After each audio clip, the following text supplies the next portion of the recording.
Olá, está começando mais um Ponto de Vista, sempre ao vivo aqui pela Santa Cecília TV, este horário da 1h30 da tarde, uma tradição na discussão política e no debate dos temas importantes, aqui para a cidade, para a região metropolitana, saúde, meio ambiente, transporte, educação, segurança pública, desenvolvimento, que é muito importante para todos nós, emprego e renda, que está cada vez mais complicado e mais difícil.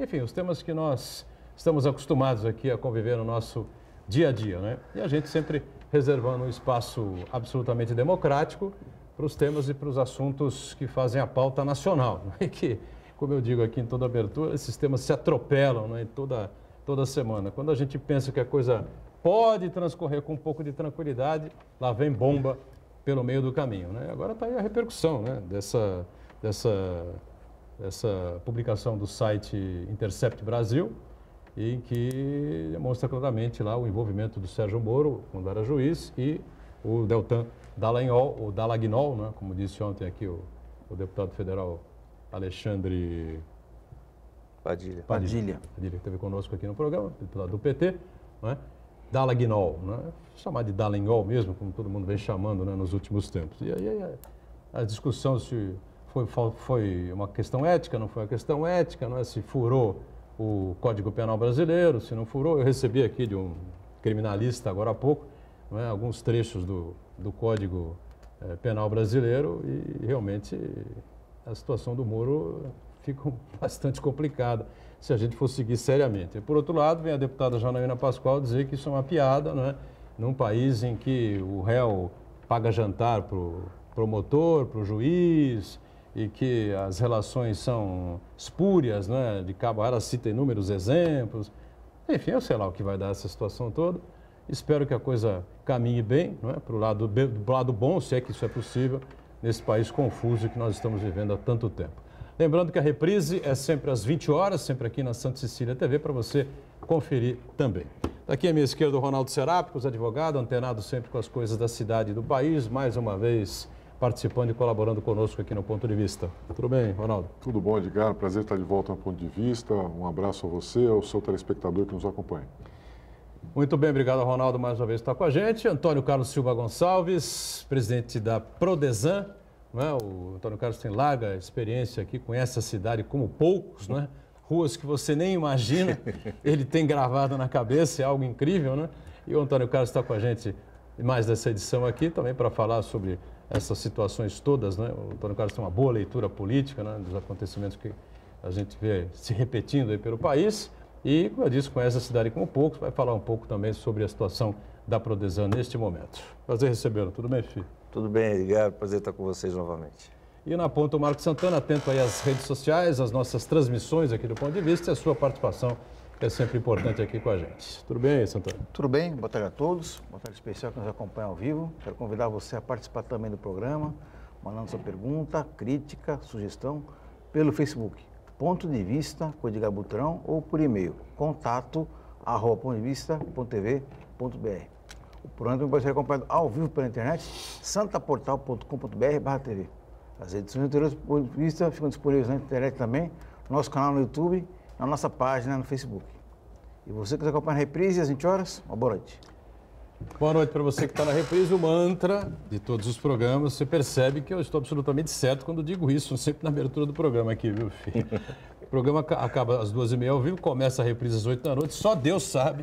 Até vai acontecer no meio? O que pode acontecer nesse meio tempo, E o circo está pegando fogo, Como diz o Rômulo Mendonça na ESPN, Pega fogo o cabaré. A gente, nesse período, está fora do ar. Claro que o programa fica gravado para reprise. Não é possível a gente saber o que se passa após as 14h30, Bom, essa questão que envolve o Sérgio Moro e o Deltan Dallagnol realmente vai render pano para a manga, não é brinquedo, Porque a defesa do Lula já pede o habeas corpus, pede liberdade, essa coisa toda, Eu recebi, como disse há pouco, de um advogado criminalista, não foi o Armando de Matos, que participou com a gente ontem aqui, se posicionou radicalmente contrário a essa conversa entre o Moro e o Deltan Dallagnol, dizendo que isso é uma coisa absurda e que mostra que o juiz tem lado, enfim, a opinião dele, a posição dele como criminalista, E aqui está artigos do Código de Processo Penal Brasileiro, artigo 254. O juiz dar-se-á por suspeito e Se não o fizer, poderá ser recusado por... O item 4 diz o seguinte: se tiver aconselhado qualquer das partes. Aí vem o artigo 564. A nulidade ocorrerá nos seguintes casos: por incompetência, suspeição ou suborno do juiz. E aí, Ronaldo?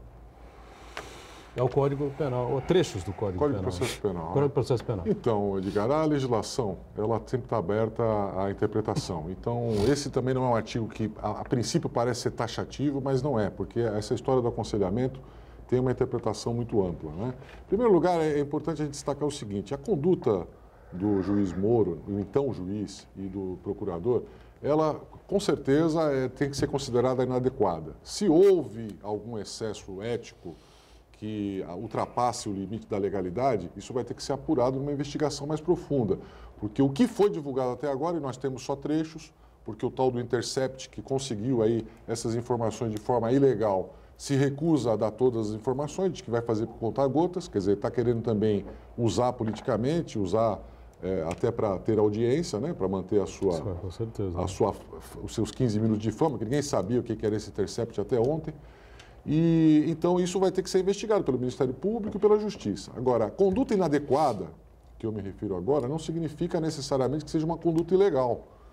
E eu, modestamente, respeito a opinião de vários colegas que já se manifestaram contrários, mas eu não vi nenhuma ilegalidade. Pelo contrário, eu acho até uma hipocrisia você falar que os advogados e as partes, e os procuradores e os membros do Ministério Público não possam conversar com o juiz sobre o processo. Isso, quem advoga, quem é operador de direito sabe que é uma bobagem, não existe. E não traz interferência ao processo. A conversa do juiz com o advogado ou com o promotor, ela serve para esclarecer pontos importantes, para dar direcionamento, para acabar com dúvidas, para fazer o processo funcionar. Você sabe que existem hoje ministros do STJ que marcam com os advogados, agendam com os advogados, a consulta online, a consulta por videoconferência, através de aplicativos de internet, Skype, alguns agora até de telefone celular. Então você conversa, normal, você conversar com o desembargador, com o ministro, para esclarecer. Os juízes recebem os advogados. Frederico um juiz de portas abertas, né? Já participou, então, isso não significa que o juiz possa extrapolar limites nessas conversas. Isso tudo vai ter que ser apurado. Se o Moro ultrapassou determinados limites, porque eu cansei de conversar com magistrados de vários níveis de tribunal, sem a outra parte estar presente. Então, essa história de, olha, a outra parte é obrigatória estar presente, não é verdade e isso não consta na nossa legislação. Agora, tem que aprofundar aí a interpretação e tal, para saber se esta conduta deles, inadequada, do meu ponto de vista é inadequada, mas se ela ultrapassa algum limite ético e moral para as punições cabíveis. Agora, o importante dessa história, Edgar, é o seguinte: isso aí por acaso inocenta o Lula? Isso aí por acaso comprova que alguma prova foi fabricada? Isso diz que ele é inocente, tem que ser libertado amanhã, tem que colocar para fora da cadeia amanhã? É absurdamente irrelevante essa conversa para o que aconteceu com o Lula. O Lula não foi condenado e não está preso por ordem do Sérgio Moro. Depois que ele foi julgado em primeira instância, ele foi julgado no TRF por 3 juízes que condenaram por unanimidade. Ele apresentou recurso no STJ para mais outros 3 ministros que o condenaram por unanimidade. Ele apresentou recurso no Supremo Tribunal Federal para 11 ministros que não acolheram os seus habeas corpus e os seus argumentos. E ele apresentou recurso também no Tribunal Superior Eleitoral quando quis ser candidato e quando tentou levar a investigação para a Justiça Eleitoral. Mais 7 ministros rejeitaram o seu recurso. Então, nós estamos falando de 20 ministros e 4 tribunais diferentes. Quer dizer, o que esse pessoal está sustentando é que todo o judiciário brasileiro é corrupto e podre, tá certo? Quando, na verdade, a única prova que nós temos até agora é que corrupto e podre foi o último governo. Quer dizer, você jogar nessa lama o judiciário que está trazendo para o Brasil a moralidade que nós exigíamos tantos anos e que precisamos no Brasil para voltar a crescer, não dá para misturar esse joio com o trigo. Não tem condição de fazer isso daí e eu não vejo nenhuma possibilidade, se é que existe justiça realmente nesse Brasil, desse processo ser anulado por causa desse incidente. É mais um factoide, é mais uma daquelas coisas ilegais que acontecem no nosso país, infelizmente. Tem vazamento, informação, o Moro também tem responsabilidades para serem apuradas. Vazou uma série de Tá gravações, certo? Agora, inclusive da presidente da República. eu da também época, não concordo com essa história de que os fins justificam os meios, porque é assim que você começa também os regimes autoritários, dizendo que, olha, para punir os culpados, nós precisamos infringir a lei. É por isso que surge Esquadrão da Morte, milícia, então também não é a saída. Agora, dizer que nós vamos colocar todos os bandidos na rua por causa de um erro desse tipo é um exagero que, para mim, não tem o menor cabimento. É mais ou menos o que diz a deputada Janaína Pascoal, que eu tenho elogiado bastante aqui no programa, viu, Fifi? Que não tinha lá muita simpatia por ela. Se um dia tiver a oportunidade de recebê-la aqui, vou dizer isso para ela claramente. Não tinha muita simpatia pela sua figura, nem pela sua candidatura, mas eu venho elogiando muito a Janaína pelas posturas independentes, né, que ela vem tomando em relação ao partido e ao presidente. Ela diz assim, hilário ler que o CNMP, Conselho Nacional do Ministério Público, é isso? Está discutindo um grupo de WhatsApp, o que fazer com os procuradores que se falarem nesse grupo. Aqui está o grupo do WhatsApp denunciado aí, ou divulgado pelo site, né, que nós estamos conversando aqui. Será que ninguém percebe o pitoresco da situação? Ela fala, em um país em que parentes de ministros advogam nos tribunais superiores, em que a nata da advocacia criminal faz jantar homenagem ao presidente da corte, que julgará suas causas, em que o magistrado da causa oferece jantar de aniversário para a parte em que um ex-ministro de Estado se refere a um ministro do STF como nosso advogado, e ninguém se considera suspeito, aí ela pede data vênia. Parece piada querer fazer um carnaval por causa de 3 frases em um grupo do WhatsApp. Faz-me rir. Eu só acho o seguinte, né, Fifi, a deputada coloca aqui uma série de situações que até a gente sabe que são verdadeiras e que acontecem mesmo, né? Só que também está errado, né? Eu acho que ela devia aproveitar o gancho para defender que isso não aconteça, né, de forma nenhuma. Não sei o que você pensa. Não, eu acho, Edgar, pegando o gancho do teu início, você começou o programa falando do início do programa até a reapresentação, a gente não sabe o que vai acontecer.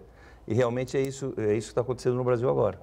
Por exemplo, ontem teve aqui o ex-ministro da Saúde, atual deputado federal pelo Partido dos Trabalhadores, e ele perdeu uma grande oportunidade de explicar se realmente o mensalão existiu ou não. Se a Lava Jato está correta ou não. Está correto. Porque o PT... Não, eu defendo isso. Eu não tenho dúvida que está correto.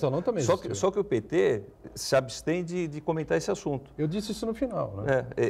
O PT se abstém de comentar esse assunto porque ele sabe que é um assunto extremamente indigesto para o Partido dos Trabalhadores. E eles levaram o país a essa situação nos seus 14 anos de gestão.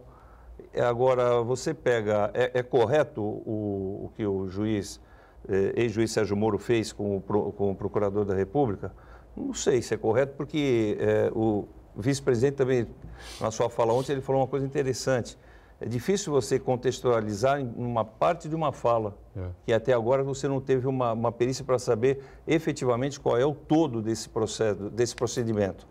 Agora, me chama a atenção a esquerda, vendo o país quebrado, parado, falar que já vai bloquear as votações no Congresso Nacional a partir de hoje. Isso me chama a atenção. E me chama a atenção a população dividida ainda entre direita e esquerda. Não existe direita e esquerda no Brasil há muito tempo. Existe situação e oposição, ponto. Porque se houvesse esquerda, o PT não seria o partido que representaria, porque o PT foi um dos partidos que mais trabalhou com investimentos, principalmente em países amigos deles. Por exemplo, por que o ministro ontem não explicou aqui a verba da entrada do Porto de Santos? 300 milhões de reais, maior porto da América Latina, o principal porto do país, não veio. Eles emprestaram dinheiro para Cuba, para fazer o porto de Cuba. Essas coisas está na hora do PT começar a explicar para recuperar a credibilidade da população, porque não dá mais para ficar nesse fogo cruzado. Eu sou contra, eu sou a favor. Acho que todos nós estamos sofrendo na pele o desemprego, todos nós estamos sofrendo na pele essa insegurança. E você pegar partidos e bancadas negociando. O que se negocia numa votação da Previdência, da reforma da Previdência? Negocia-se cargos? Idade mínima. Então, não. Se até a questão técnica. Isso seria o correto. Só que eles negociam cargos, espaços, negociam vantagem, e a população fica parada observando isso tudo e a gente está parado, o país continua parado, a economia decrescente. Você pega... E outra, a gente está exigindo muito, claro que tem que exigir, a gente precisa de celeridade, mas o governo que está instalado aí, ele está há 5 meses. A gente está entrando no 6º mês agora. Foram 14 anos de desmandos do PT, mas fora tudo que veio para trás, Outro dia eu estava conversando com colegas e o Brasil está judiado há muito tempo. Você pega... Desde Cabral, talvez. eu acho que sim. Você pega a década perdida, 80. Aí você pega... Sarney, aí você pega Plano Collor. Aí depois você pega impeachment da Dilma.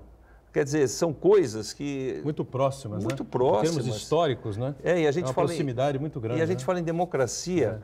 Qual é a democracia que é exercida no país hoje? O direito de você votar. Porque você não tem direito à educação, você não tem direito à segurança, à saúde, à aposentadoria. Que democracia que a gente está vivendo? A gente escolhe os mesmos sempre, porque não tem outras opções. Dessa vez escolhemos um diferente, diferente, né? Que, olha, precisava ficar um pouquinho mais calado e deixar o país andar, porque ele montou um ministério, a princípio, a grande parte deles, os mais fortes, de extrema respeitabilidade. Isso que estão jogando no humor agora, era interessante que as pessoas vissem na Netflix uma série que tem, que é o Mecanismo, para entender o que está acontecendo no Brasil. Aquilo lá retrata exatamente a política praticada no país ao longo dos anos. Eu só considero, na questão do Lula, aí já falei 1 milhão de vezes aqui, quem disser que o triplex do Guarujá não era para o Lula, ou é um recém-nascido, uma criança, né, que usa chupeta, ou um abestado que tem algum interesse no caso. Quem achar que o sítio de Atibaia também não era do Lula, que as reformas feitas não foram feitas por conta das relações... Reformas grátis. Pouco republicanas do Lula com o Odebrecht, com o AS, essas empreiteiras todas, também acho que não está a fim de um debate sério, né, de uma discussão séria, enfim. Agora, é um negócio, né? Você vai para um tribunal de justiça, tem que provar aquilo que o sujeito fez de errado. Tem que ter embasamento. Eu acho que, realmente, o Moro dá 9 anos e tanto para o Lula. Eu acho um exagero. Eu não discuto a culpabilidade do Lula, nunca discuti. Acho que ele tem culpa no cartório. Falei isso aqui 1 milhão de vezes. Mas o tribunal aumentou. Agora, desculpe. O tribunal aumentou, Edgar. Eu acho atos completamente irracionais, uma coisa irracional. 9 anos e tanto, depois 12 anos e tanto, disse o Armando de Matos ontem aqui, o sujeito pega uma arma, vai no prato e dá um tiro no cara, mata o cara ali, é preso, ele não pega essa pena. Eu só lamento que no Brasil as penas para punir as pessoas que praticam o ato ilícito sejam tão, não as penas, mas os motivos. O Collor foi o Fiat Elba, o Lula é o triplex. Agora, a refinaria de Passadina, ninguém fala nada. Funciona, o Capone sonegou imposto de renda. Ninguém conseguia provar. Você tem que, às vezes, você tem que usar o mecanismo que funciona para fazer Não, eu justiça. entendo, mas, por exemplo, o mensalão parou. São tantos escândalos que para tudo. Mas prenderam o Zé Disseu, prenderam o Genuíno. Mas será que só eram aqueles? Não, esse é o problema. O Aldo Neto, quando participou aqui das últimas vezes, fez essa crítica contundente. Mas tem continuado, O Eduardo Cunha depois veio, o governador do Rio depois veio. E o governador do Rio, essa história das peras, Edgar, mas era muito pouca gente, hein, Ronaldo? Era muito, não, lógico, mas começou, né? Está acontecendo, gente muito poderosa sendo presa. O governador do Rio de Janeiro os empreiteiros há 200 anos, todos os empreiteiros, 13 empreiteiros das maiores empreiteiras do Brasil. E você vê, o Cabral não matou ninguém, ele matou muita gente. Matou, lógico. Merece ficar lá aos 100 anos, porque ele desviou dinheiro da saúde, da educação, ele matou da segurança pública. Ele matou um monte de gente no Rio de Janeiro sem dar um tiro. Então, esse pessoal... E o presidente da República também matou gente. Porque ele podia ter feito o maior governo da história desse país, ele podia ter tirado esse país da lama, ele preferiu um agrado besta, tá certo? Eu não sei se é só isso, né? Porque não teve mais gente que enriqueceu nessa história da família dele, mas o que apareceu até agora, ele merecia o dobro da pena, porque trocar um lugar na história do Brasil, poder, né? A felicidade do povo que o elegeu por umas besteiras dessa, o cara tem que ficar 100 anos preso. Diga, Santana. Eu só gostaria de chamar a atenção para essa tentativa de desqualificar o jornalista que produziu as reportagens e o vazamento em si. E quem defende o Sérgio Moro e os procuradores não defendem o fato em si, o que foi vazado, o conteúdo daquelas informações ali. Porque, veja só, quando o Sérgio Moro vazou a conversa da Presidente da República com o então possível ministro Luiz Ernesto Lula da Silva, ele pediu escusas, admitiu que tinha cometido um crime ali e ficou por isso mesmo, né? E, na verdade, o jornalista, ele tem até o dever, como profissional, quando ele vê um conteúdo que é de interesse público, que ele checou a veracidade, a credibilidade da fonte ali, ele tem o dever, sim, de divulgar a informação. E outra coisa que tentam desqualificar o jornalista Glenn Greenwald. O Ronaldo falou que o Intercept quer seus 15 minutos de fama, quer o seu pequeno espaço aí de destaque. Ronaldo, eu quero lembrar você de que o Glenn Greenwald, ele ganhou o prêmio Pulitzer de jornalismo, que é o equivalente ao prêmio Nobel de jornalismo, justamente pela cobertura dos vazamentos do WikiLeaks, que provocou uma grande repercussão internacional, envolveu diversos entes públicos dos Estados Unidos, mostrou uma faceta dos Estados Unidos pouco usual, né? Pouco conhecida. E esse trabalho do Intercept Brasil, ele veio feito várias denúncias, inclusive antecipando resultados do caso da Marielle Franco, diversos outros episódios. Então, quer dizer, desqualificar o jornalista por conta dessa informação, eu acho que não é um bom caminho. Eu queria só esclarecer, Marco, que eu não estava me referindo ao jornalista, estava me referindo ao veículo, a forma como ele conduziu. Evidentemente que a informação tem que ser divulgada. Se caísse qualquer jornal do Brasil sério, eles seriam divulgados. Não tenho dúvida que o Estadão, a Folha, a Veja também teriam divulgado. Mas o procedimento que eles adotaram de dizer, não, vamos mostrar tudo que nós temos, vamos mostrar isso aos pouquinhos, conforme o nosso interesse, para mim, essa que é reprovável, né? Eu nem sei se o jornalista premiado tem o controle dessa informação. Eu acho que não, Ronaldo. Mas eles divulgaram isso. Eles divulgaram que vão soltar, que tem mais coisa guardada que não soltaram ainda. Por quê? Porque estão querendo ver se o circo pega fogo. Então, essa que é a crítica, na verdade, é ao método que eles estão usando. Tinha que se ter divulgado, é possível que as informações vão sendo divulgadas conforme elas vão checadas. Então, eles têm uma série de documentos, eles dizem ter áudios, vídeos. Quem sabe não tem uma antecipação de sentença do juiz Sérgio Moro para os procuradores. Eles estão checando a veracidade não foi isso que eles publicaram. Então, inclusive, eu chequei no site deles, falaram, nós temos mais coisa, aguarde os próximos capítulos. Então, eu achei um procedimento equivocado, sensacionalista. Né? Mas uma coisa que não questiono também o conteúdo, até porque os envolvidos também não questionaram, né? Então, justamente isso. Na verdade, questionou. Acho que então, o conteúdo a gente não A grande questão é essa daí. E nem a importância de desqualificar o vazamento em si, desqualificar o jornalista, até por ele ser homossexual, ser estrangeiro, tem essa tentativa também, e não foca na questão em si, que é a tabelinha aí, o casamento, né, entre o juiz Sérgio Moro e os procuradores, que teve uma parcialidade, entendeu? Isso é que tem que questionar, porque isso aí, além do fato em si ser muito grave, abre um precedente muito perigoso para diversas outras instâncias do Poder Judiciário brasileiro. Eu acho que tem coisa ali, pelo que o Ronaldo falou, são coisas que são bem separadas. Por exemplo, houve a corrupção? Houve. Houve essa interação entre judiciário e Ministério Público que não poderia haver? Houve. Houve uma ruptura de confiança quando você quebra um sistema e invade uma rede social de outra pessoa? Também houve.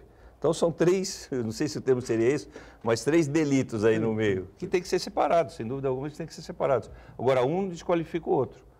Essa quebra não quer dizer que lá atrás não houve a corrupção. Assim como a conversa dos dois também não abranda a corrupção. Não, claro que não. Não? Nada disso significa que o Lula não tenha cometido... Exatamente, Antônio Carlos. Ninguém está contestando nem o PT, aqui... não é nada disso. O fato de condenar essa relação promíscua entre o promotor e os procuradores e o juiz não significa que estamos inocentando o Luiz Inácio Lula da Silva. Muito pelo contrário. O Lula tem muito que explicar. No caso do triplex, no caso do sítio de Atibaia, no caso das palestras milionárias que foram pagas por empreiteiras envolvidas no Petrolão. No caso da refinaria de Passadina, tem que explicar. Diversos outros casos. De 9 milhões de reais. Então, agora, o que a gente não pode querer... Não é para qualquer um, né? Vamos combinar, tá certo não? O que a gente tem que exigir é que se haja uma condenação, que ela seja baseada em provas. Lógico. Agora, só para amarrar esse assunto, para fechar o bloco, né? É o que a gente tem dito aqui, né? Nenhum advogado criminalista, né, aceita essa relação, evidentemente, porque ele está do outro lado e se sente meio sozinho, né? A explicação que o Armando de Matos disse aqui foi a seguinte: se isso realmente se confirmar, não houve juiz no caso, né? Eram todos acusação, na verdade, né? O Moro, inclusive, se colocou ao lado da acusação para poder amarrar o processo direitinho e fuzilar o Lula. Agora, ou incriminá-lo e levá-lo à cadeia, como foi. Agora, tem outra situação. Eu contesto, já disse milhões de vezes aqui, a dosimetria. Se você desse 3 anos e pouco para o Lula, como naturalmente um outro cidadão receberia, ele estaria livre para a campanha eleitoral, não para ele, né? Porque ele estaria ficha suja, essa coisa toda. Mas ele poderia ir para a rua, subir no palanque, na televisão, chorar, não é? Aquela coisa toda que ele costuma fazer. E aí a situação do Haddad a situação eleitoral poderia ter sido outra, né? Então, tudo isso precisa ser analisado com muito cuidado, né? É o tal negócio, eu li ontem, não sei quem colocou no WhatsApp, né? O sujeito para punir o crime, né? Vai virar criminoso também, né? Claro. Senão, você não vai parar, meu Deus do céu. Intervalo e voltamos já com o nosso ponto de vista, em instantes. Estamos de volta, sequência do ponto de vista, aqui com o Ronaldo Serápicos, participando conosco mais uma vez, aqui à minha esquerda, o nosso Antônio Carlos Gonçalves, presidente da Prodesan, Marcos Santana aí atento às redes sociais, às informações que estão circulando e a sua participação também com a gente aqui. Bom, ainda essa questão, tem uma sessão da segunda turma do STF hoje, né? E que vai deliberar, vai definir, enfim, sobre se o STJ reconhece ou não reconhece o pedido de habeas corpus da defesa do ex-presidente Lula, né? O ministro Félix Fischer, uma decisão monocrática, não reconheceu, não aceitou o pedido de habeas corpus do ex-presidente Lula, lá atrás, né? E o Gilmar Mendes tinha pedido vistas a esse processo, enfim, agora ele liberou. Não sei se ele tem em mente uma virada lá no STF, nessa segunda turma do STF, e há quem diga até no habeas corpus de ofício. O que seria o habeas corpus de ofício? Seria um habeas corpus para saída imediata do presidente Lula da cadeia, por conta dessa situação toda divulgada aí por esse site Intercept Brasil. Você acredita, Ronaldo? Olha, não dá para adivinhar o que vai passar pela cabeça do ministro Gilmar, mas não poderia. A não ser que ele conduza, né, como eventualmente ele tem feito. Não poderia, porque na verdade o que aconteceu foi o seguinte... Celso de Mello está entre os 5. O que aconteceu foi o seguinte, o recurso do ex-presidente não foi conhecido no STJ. Isso significa o seguinte, ele não foi apreciado. O STJ entendeu que não cabia aquele recurso. Não é que ele era improcedente, não é que ele estava equivocado, é que não caberia aquele recurso. Não é uma coisa que você pediu uma coisa que é impossível. Então, houve um novo recurso e o STF tem que decidir o seguinte, se o STJ tem que apreciar ou não o recurso. Então, eles não teriam que decidir nada. Primeiro, eles teriam que mandar para o STJ e, se por acaso for vencedor a tese, né, para o STJ apreciar o recurso, aí conhecê-lo e dizer se ele está correto ou não. Então, não vejo razão nenhuma para o STF liberar um habeas corpus hoje. O habeas corpus de ofício é uma aberração se não faz parte do contexto do recurso os elementos que estão sendo apresentados. Quer dizer, não tem nada de vazamento, de imparcialidade, não é o que está sendo discutido hoje no STF. Então, o normal seria o STF decidir só isso. Se o STJ, que é outro tribunal, deve ou não apreciar o recurso do ex-presidente.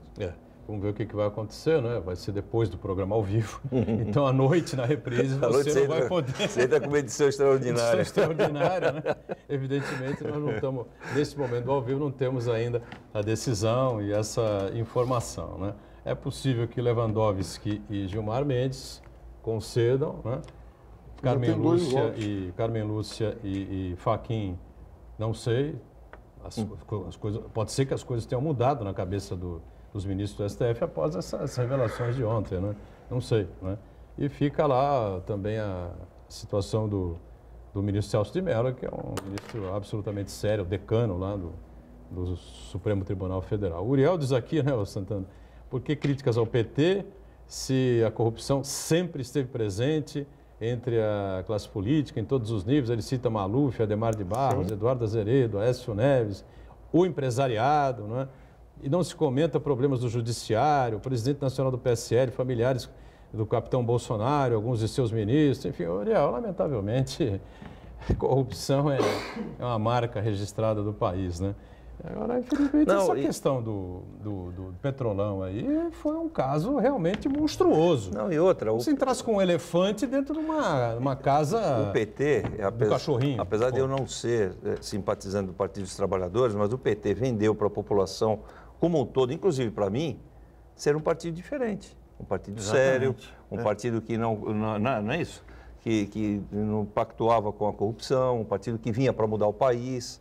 E teve uma esperança da população como um todo. Não é o PT que é corrupto. Infelizmente, a classe E política, o PT, na sua grande maioria, está corrompida. Ele institucionalizou, né? Sim. Aperfeiçoou o método de corrupção, Opa. né? Que antigamente os agentes públicos eles pegavam para fazer campanha, mas para enriquecimento próprio, né? Eles, o PT, ele, através dos esquemas de corrupção, um objetivo de se perpetuar no poder, né? Com a corrupção de entes públicos, de cooptação de outros caciques de outros Sim. partidos e assim por diante, né? Então, acho que talvez seja até mais grave ainda esse modus operandi do PT. É uma sustentação política socialista na América do Sul inteira, né? Bancada com dinheiro público, dinheiro da população. O Uriel tem razão absoluta, é isso mesmo. Infelizmente houve uma generalização. Né? Mas e eu confesso, Uriel, que eu me irrito particularmente, pessoalmente, porque eu acreditei, né? Eu acreditei no PT, no presidente Lula, e eles, isso que nossos colegas falaram aqui, eles aperfeiçoaram um esquema sólido que existia e transformaram no maior esquema de corrupção da história do país. Então, o sentimento de traição é absurdamente avassalador e é por isso que a gente acaba, de vez em quando, dando mais ênfase ao PT. Mas a verdade é essa mesmo, que você tem razão.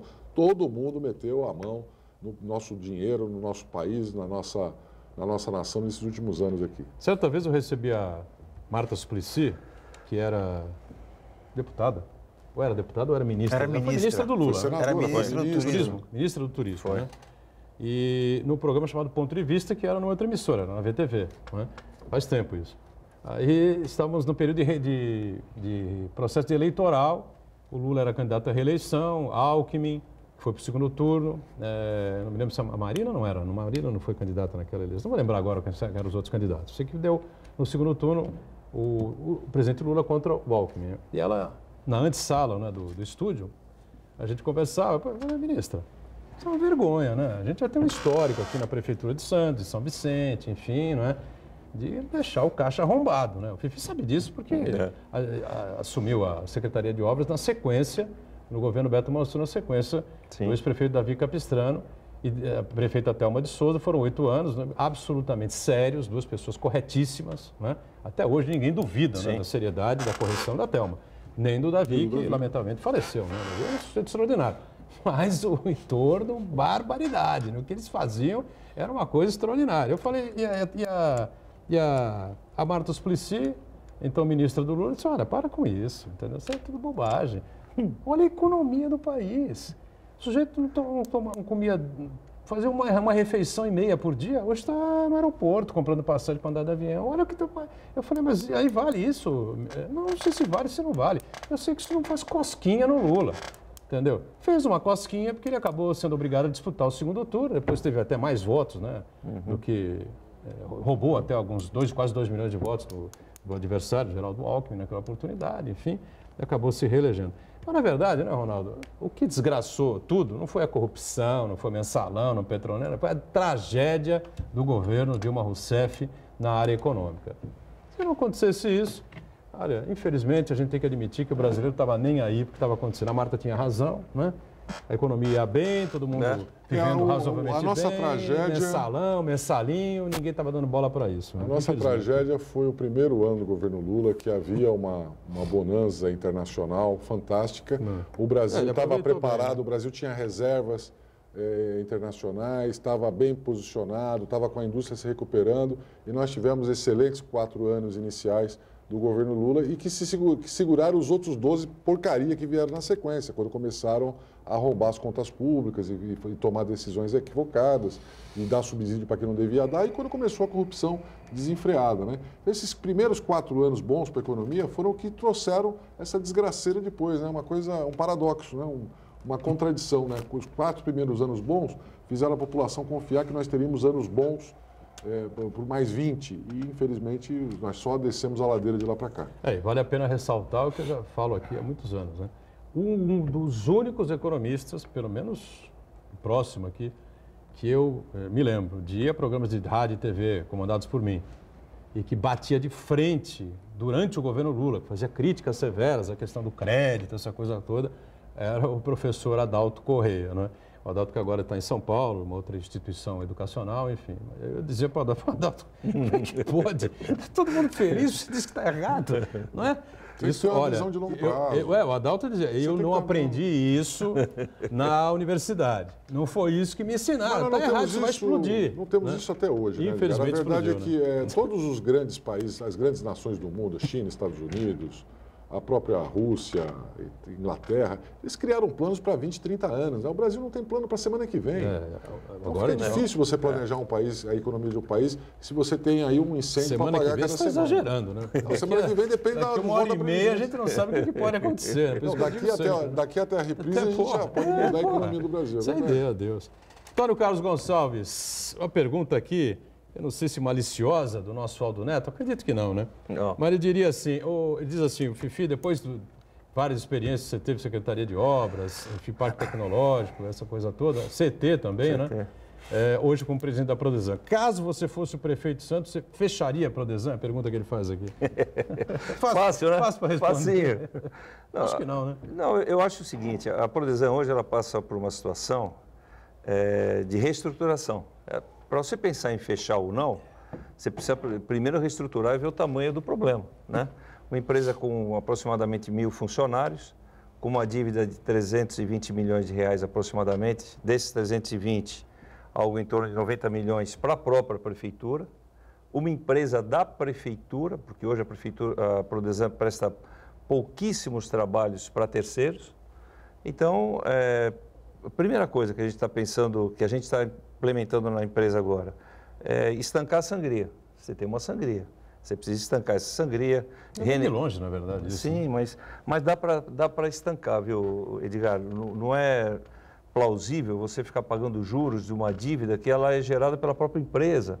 E eu sempre sempre tive o seguinte princípio, acho que você tem que devolver para a população o imposto que você arrecada. O setor público não pode pensar em devolver para a população emprego e serviço. Ele tem que devolver serviço. O emprego é um objetivo meio no setor público para desenvolver o serviço. E ele tem que fomentar a economia local de forma que a iniciativa privada possa gerar esse emprego. O setor público não é o grande empregador, não pode ser o grande empregador, porque isso custa caro para a população. Agora, com essa mudança da aposentadoria equivalendo o setor público da iniciativa privada, acho que, de alguma forma, isso vai amenizar a despesa do setor público. Mas tem um tempo aí de vai levar um tempo. Adaptação. Mas a Prodesan hoje, eu acho que ela precisa, e rapidamente a gente consegue fazer isso. E não sou eu sozinho que vou fazer, não. Com a própria prefeitura, como eu falei, a prefeitura é a dona da Prodesan. Ela é acionista majoritária de mais de 98%, 99%.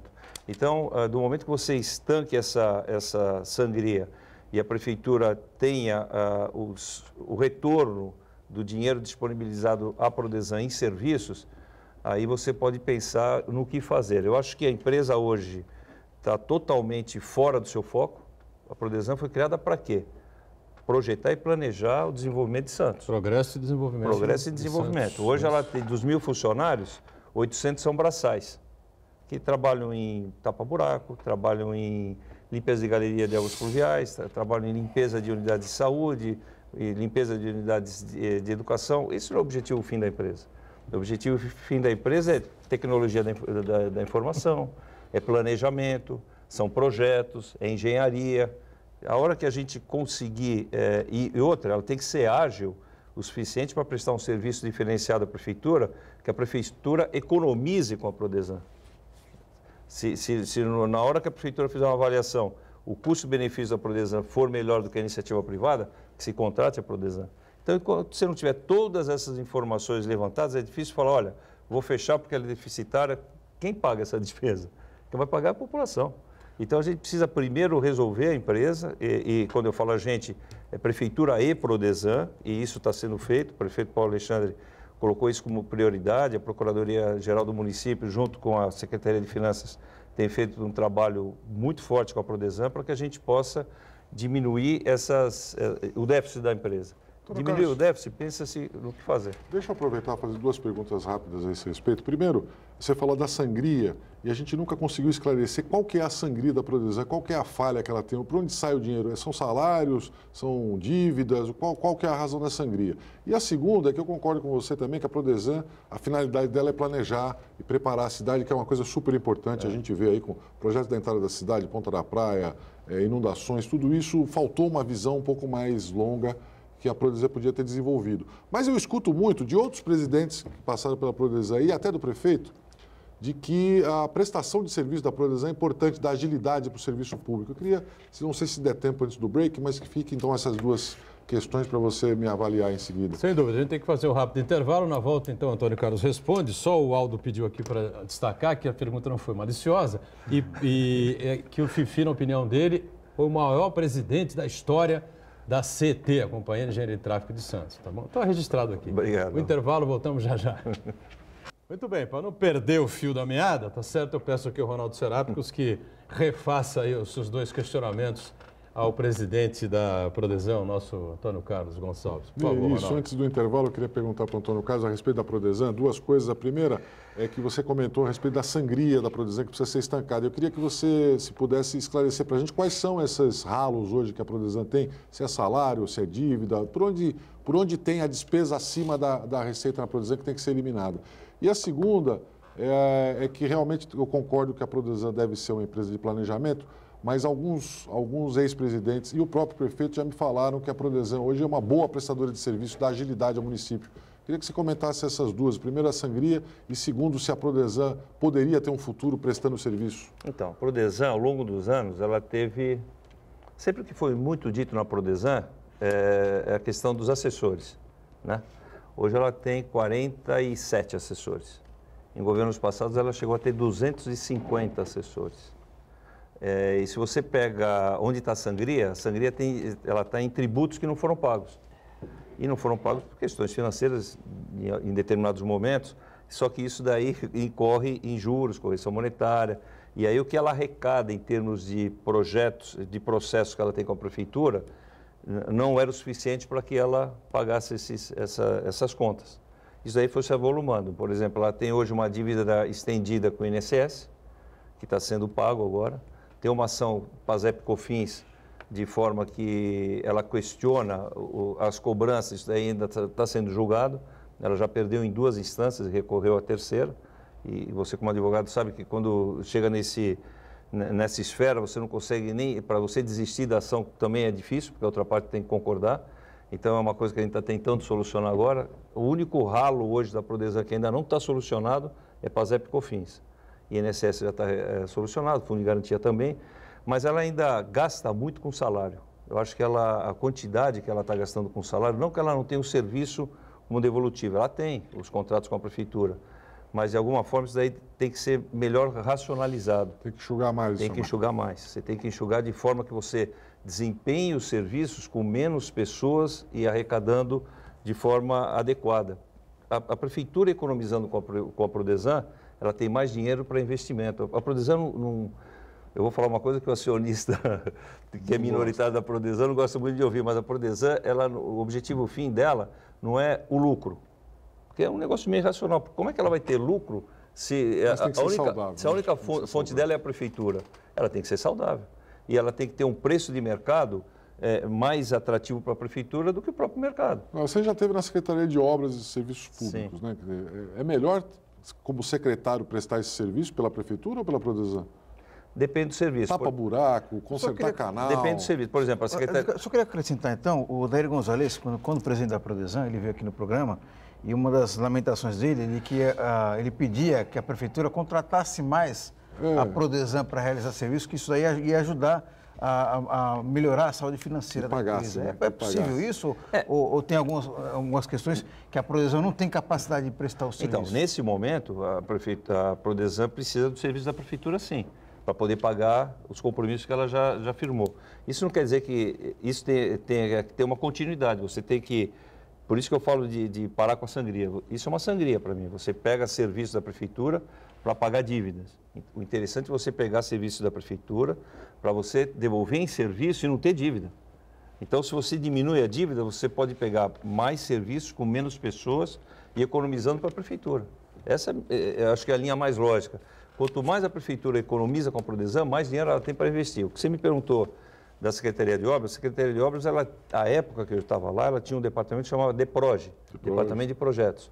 O DEPROGE fazia projetos e a Prodesan também fazia projetos. O que o prefeito à época, Beto Mansur, fez? Tirou todos os projetos da Secretaria de Obras e levou para a Prodesan. Tem uma lógica, você centraliza. Tinha obras e serviços, né? Também. Obras e serviços. Era tudo, a Secretaria de Obras e Serviços Públicos. Hoje é CIED e CESERP, dividiu em duas secretarias. Agora, por exemplo, usina de asfalto. A usina de asfalto, a Secretaria de Obras não tem essa usina, a Prodesan tem. Como é que está a situação da usina? A usina de asfalto hoje é deficitária. Você não tem demanda para a usina de asfalto. Ela tem capacidade de 600 toneladas, produzir 600 toneladas de asfalto dia, ela está produzindo 600 toneladas de asfalto mês. E ela é deficitária R$300 mil mês. É uma coisa que a gente tem que resolver urgentemente. Não dá para continuar dessa forma. Se não tem serviço, tem que enxugar a usina de asfalto. Não dá para você ficar rasgando dinheiro todo mês, R$300 mil deficitário. Não é normal, não é racional uma coisa dessa. Agora, teria que produzir asfalto de acordo com a necessidade do município, né? E aí você ou vender para outros. Ou para outros, a dificuldade que você tem, que os outros também buraco não estão. falta, o que falta é dinheiro para os municípios né? tapar o buraco. O que você percebe é que os outros municípios também não têm capacidade de investimento. Então você vai vender e não vai receber. Então precisa tomar cuidado também nessa logística aí de fornecer. Mas tem que asfaltar, não tem que asfaltar? Sem dúvida, tem que asfaltar. Grande, Tem outra questão também, Antônio Carlos, não sei se é o caso da Prodesan, é a competitividade do preço que a Prodesan oferece para o mercado. É isso interessante, né? Ela tem competitividade? Hoje não. Hoje ela está com um preço acima de mercado. Ela precisa ter uma racionalidade, por isso que precisa ter uma reengenharia de forma que você fique competitivo com o mercado. Só que isso, por exemplo, tem um problema na Prodesan, você não consegue fazer o enxugamento, demissão, se não tiver uma motivação. A gente tem uma demanda no Supremo para ver o que eles... Porque isso vem em cima de um parecer que eles deram com demissões dos Correios. Se a Prodesan não tiver como fazer um enxugamento racional, como é que você resolve uma situação dessa? A prefeitura assumiria os... Não pode nem mandar embora. Não. Hoje você só pode mandar embora com motivação. Não, a prefeitura não vai mandar ninguém embora. Se você, por exemplo, supomos que você fechasse a Prodesan. Mas foi o caso da Codesab em São Vicente, acho que da Cursan também, né? Em Cubatão. Eu não sei o que eles faziam, né? Eles tinham a mesma razão social, mas eu não sei o que eles faziam. Por exemplo, o IPUC de Curitiba, quando eu entrei em 97, eu fui a Curitiba para aprender com eles como planejar, como projetar, como fazer uma Secretaria de Obras. Quando eu cheguei no IPUC, conversando com o pessoal, eu falei, olha, eu sou de Santos, eles falaram, o que você está fazendo aqui? Eu falei, como assim? Pô, nós montamos o IPUC em cima da Prodesan de Santos. A Prodesan foi a nossa referência como empresa de economia mista para ser um braço da prefeitura. Quer dizer, resgatar essa credibilidade da Prodesan, acho que é o maior desafio nesse momento. Deixar ela saudável é o segundo desafio. Depois, o prefeito, à época, que defina o que ele quer fazer com a empresa. Simplesmente chegar e fechar as portas hoje é um problema tremendo para a prefeitura. Eu acho que é um problema tremendo. Como é que você faz com 1.000 funcionários? Você coloca na máquina pública 1.000 funcionários? De uma hora para outra, você impacta a máquina pública com mais 1.000 funcionários? Ou como indeniza, né? Como é que você indeniza? Você precisa produzir. A Prodesan precisa produzir ao longo do tempo e enxugando. Esse longo tempo também não pode ser longo. Ela tem que ter um planejamento de curto e médio prazo para que a gente possa realmente deixar a empresa saudável para a prefeitura definir o que ela quer fazer com a empresa. Ela é uma empresa da Prefeitura de Santos. Quem define o que fazer não é a Prodesan, é a prefeitura. Diga, Santana. Registrar a participação do André Marini, ainda sobre a questão da corrupção. Ele diz o seguinte: não acredito em partido corrupto. A corrupção está no ser humano em todas as camadas e posições. A percepção de uma corrupção monstruosa durante o governo do PT se dá pelo fato de ter tido uma liberdade de investigação nunca vista antes, inclusive para investigar o próprio PT, que era governo. Acho que é por aí mesmo, né? É isso aí. Queria registrar aqui o Arnaldo Haddad, hein? Doutor Arnaldo. Quanto tempo, hein, Arnaldo Haddad? Saudações ponto de vistianas para você. Eu sempre digo que o Fifi foi o melhor presidente da CET. O resto eu não vou completar, porque você vai botar o Fifi numa saia justa danada, mas é um grande elogio que ele faz para você. Obrigado, Arnaldo. Você está sumido, hein, Arnaldo Haddad? Não te encontra em lugar nenhum, a gente não fala mais de política. O que é que houve aí, hein? Apesar que eu sou tão parecido com o Arnaldo, que o Arnaldo está meio representado hoje. Já se confundiram? Confundiram Nossa, vocês? nossa. Eu falo que eu sou o Arnaldo que não deu certo. Porque o Arnaldo é médico. E advogado. Hoje é advogado. Né? Hoje é Mais advogado que médico, né? Ele é competente. Trabalha nas nessa duas- área, nas né? duas Na área funções. da medicina. Da medicina, defende aí mas a classe ligado ao médica. direito. E o desenvolvimento, hein, Antônio Carlos? Como é que não gerar desenvolvimento? Né? A Prodesan está lá para isso também. Sim. E a gente, evidentemente, que desenvolvimento significa oportunidades de emprego, né, de trabalho, educação de bom nível, de boa qualidade, até a nossa rede tem, sem dúvida nenhuma, né? Mas a região está carente demais, né? E com essa crise toda que o Brasil enfrenta desde 2015, aproximadamente, não sei, parece que as coisas ficam mais difíceis, né? É porque, se você observar a região, o grande polo gerador de emprego sempre foi em estatais. Né? Você tinha em Cubatão Petrobras, tinha Cosipa, tinha Ultraferto, as duas foram privatizadas. Você tinha na região os bancos, o Banespa, o Banco do Brasil, que era um polo de empregos, o Banespa foi privatizado. Você tinha a Codesp foi terceirizado. Então, a gente tem meio que culturalmente o grande foco dos empregos em serviços públicos. Agora, a região tem um potencial absurdo. O período que eu passei no Parque Tecnológico, Edgar, eu vi coisas ali que eu desconhecia. Santos tem mais de 100 startups, e algumas startups de sucesso internacional. Só que isso está faltando, eu acho que agora com a entrega do prédio do Parque Tecnológico no final do ano, e uma convergência para o mesmo local dessas ideias, a gente vai ter um sobressalto e vai começar a entender o que está acontecendo na região. Você tem 11 universidades aqui em Santos, na Baixada Santista, que são associados ao Parque Tecnológico, fundadores, participam do conselho consultivo, do conselho técnico. Eu fui fazer uma visita no Parque Tecnológico de São José dos Campos, que é referência, e lá, conversando com o pessoal, eles falaram, olha, para um Parque Tecnológico dar certo, você precisa ter uma distância curta com um grande centro. Santos tem. Santos é 60 quilômetros de São Paulo. Você precisa ter ambiente universitário de tecnologia. Santos tem. Você precisa ter qualidade de vida. Santos tem. Então, acho que essa convergência de ideais, o que eu percebo é que nem sempre a região ela converge nos mesmos ideais. Às vezes os municípios disputam espaço e a região perde.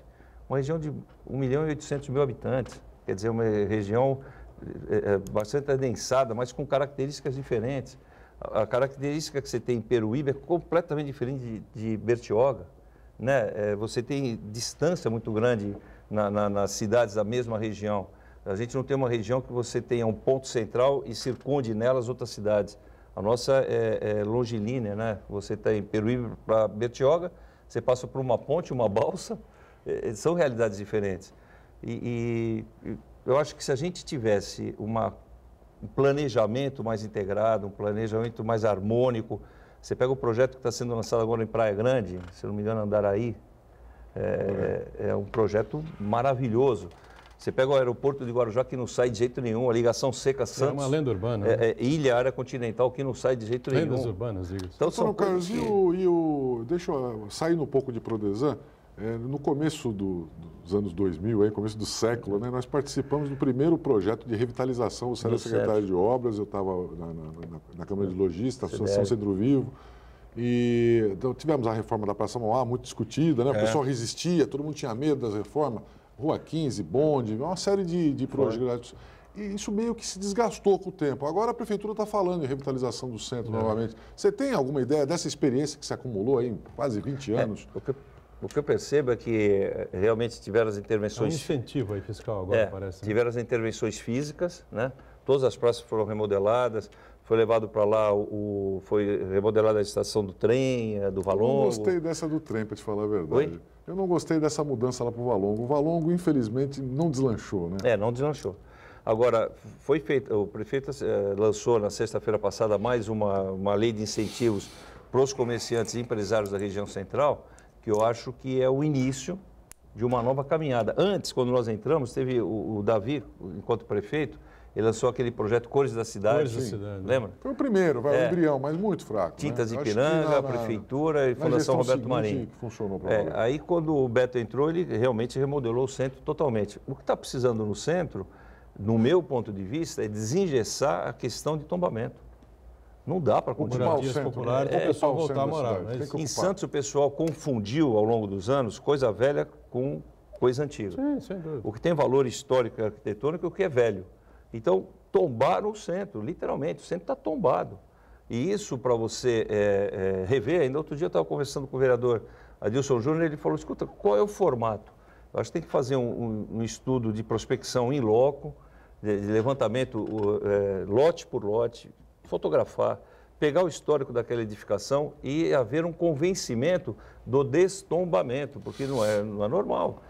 Não sei se vocês lembram, vocês vão lembrar com certeza, quando houve o tombamento dos canais. Sim. Então, o tombamento dos canais foi... Engessou tudo. Você não conseguia fazer uma ponte Não lá consegue no até canal hoje. Não consegue até hoje. Só que a pessoa que fez o tombamento dos canais, hoje não milita mais na política, já está fora do quadro político totalmente, e a cidade está engessada. Essas coisas, elas regridem, a cidade regride o tempo inteiro. Quer dizer, não dá para continuar dessa maneira. Está rindo de quê? Eu não estou rindo nada. Toda vez que a gente fala sobre o Centro Histórico de Santos, eu lembro... Estouramos o tempo aqui já, Santana, rapidinho. Não, tudo bem. Então... Tá bom. Estamos chegando no finalzinho aqui do programa. Agradecer o Antônio Carlos, sem maldade alguma, absolutamente, né? Agradecer muito ao Antônio Carlos aqui, o presidente da Prodesan, o nosso Ronaldo Serápicos, sempre uma participação importante aqui conosco, o Santana diariamente aqui com a gente. Eu ia dizer uma coisa, agora já está esquecido. Fechando o programa, sempre ao vivo, 1h30 da tarde, aqui o Ponto de Vista, reprise às 8 da noite. Valeu, obrigado, gente. Tchau.